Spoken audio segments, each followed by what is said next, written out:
My self Avinash Kumar, Narayan महाविद्यालय, JP university.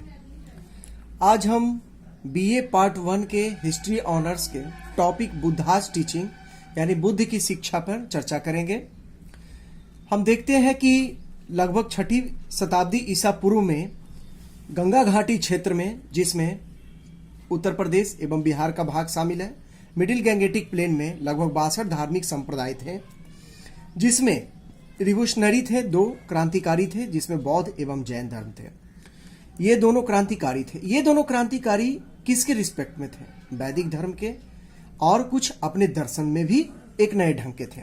इसका background हम देखते हैं वैदिक धर्म का, जिसका पुरजोर इन्होंने जो उनकी व्यवस्था थी उसका विरोध किया था।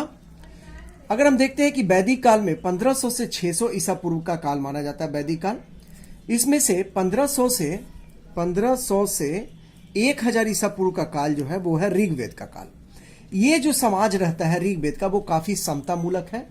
इसमें महिलाओं की स्थिति अच्छी थी, वर्ण व्यवस्था का उतना ज्यादा कठोरता नहीं था, जाति व्यवस्था नहीं थी, और अंतिम समय में जाति व्यवस्था के कुछ लक्षण दिखते हैं। 1000 से 600 ईसा पूर्व का काल जो होता है वो जाति व्यवस्था की कठोरता होती है, वर्ण व्यवस्था बहुत कठोर हो जाती है, क्लास, फिर महिलाओं की स्थिति बहुत दयनीय हो जाती है यहाँ पे, क्योंकि यहाँ पे सभा एवं समिति में ऋग्वेद में महिलाओं को भाग लेने का अधिकार था, जबकि यहाँ पे नहीं दिया गया। शूद्रों की इस आर्थिक स्थिति, सामाजिक स्थिति का पतन होने लगता है यहाँ पे। फिर शूद्रों को वेद पढ़ने का अधिकार यहाँ पे नहीं था। यहाँ पे पूजा पद्धति कैसी है? कठोर है, यज्ञ में बलि दी जाती थी। इन सब के विरोध के रूप में बौद्ध एवं जैन धर्म जो है देखा जा सकता है यहाँ पे। यहाँ 600 ईसा पूर्व के आसपास यहाँ पे कोई बौद्ध धर्म के दर्शन में कोई कास्टिज्म की बात नहीं की गई है। यज्ञ बलि पूजा पद्धति नहीं है, इसमें ध्यान पद्धति दी गई है। पूजा का बहुत व्यवहारिक और अच्छा सस्ता सिस्टम दिया गया है कि एक ध्यान पद्धति की बात की गई है। महिलाओं को यहाँ पे संघ में प्रवेश। संघ क्या है? बुद्ध धर्म के त्रिरत्न है। त्रिरत्न में कौन कौन से आते हैं?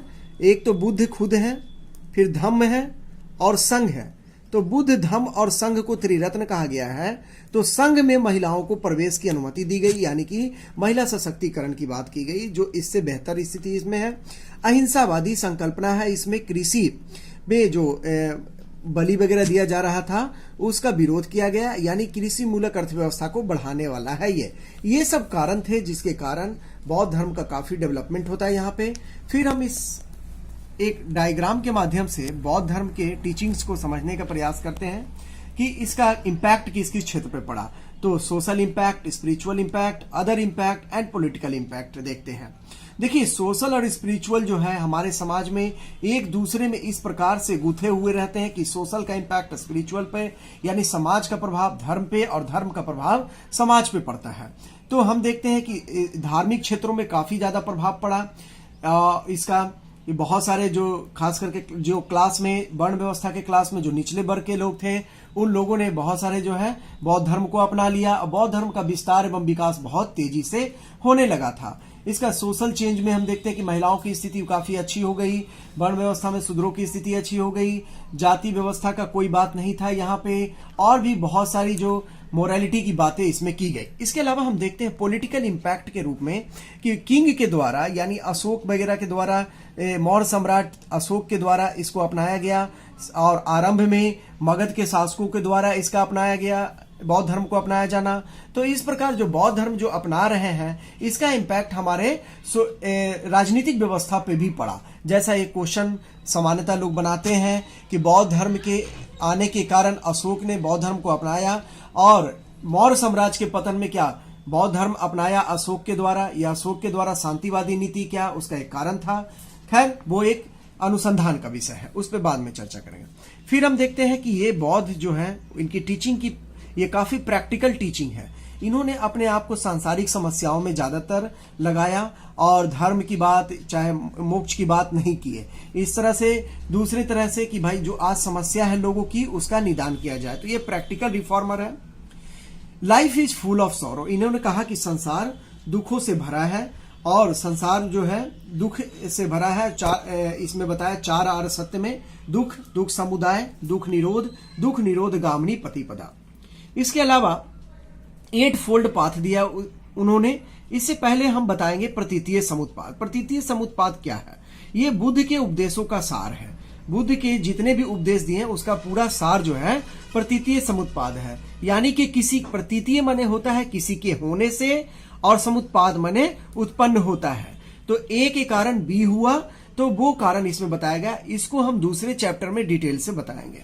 फिर बौद्ध धर्म में अनीश्वरवाद है, आत्मा की कोई संकल्पना नहीं है, इसमें पुनर्जन्म की बात लेकिन की गई है।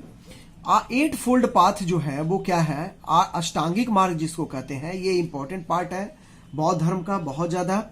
और ये क्या है? अगर कोई व्यक्ति जैसे सम्यक समाधि, सम्यक आचरण, सम्यक दृष्टि, सम्यक संकल्प, इस तरह के दिए गए हैं जो 8 फोल्ड पाथ अष्टांगिक मार्ग, अगर कोई अपनाता है तो वो लिबरेशन फ्रॉम संसारा, माने संसार के चक्र से, जो दुखपूर्ण चक्र है, जो बार बार मनुष्य का जन्म होता है, उससे वो मुक्ति पाएगा 8 फोल्ड पाथ को अपनाने से। तो ये 8 फोल्ड पाथ डिपेंड है सील, समाधि और प्रज्ञा पे। तो ये है यहाँ पे जो दिखाए हम। और इसके अलावा हम बताएंगे फिर नेक्स्ट चैप्टर में कि प्रतीतीय समुत्पाद की माने प्रतीतीय माने किसी वस्तु के होने पे, और समुत्पाद माने कोई वस्तु की उत्पत्ति होती है। इसका डिटेल रूप से हम चर्चा दूसरे चैप्टर में करेंगे। इस प्रकार ये भाग पहला जो है बौद्ध धर्म का समाप्त होता है।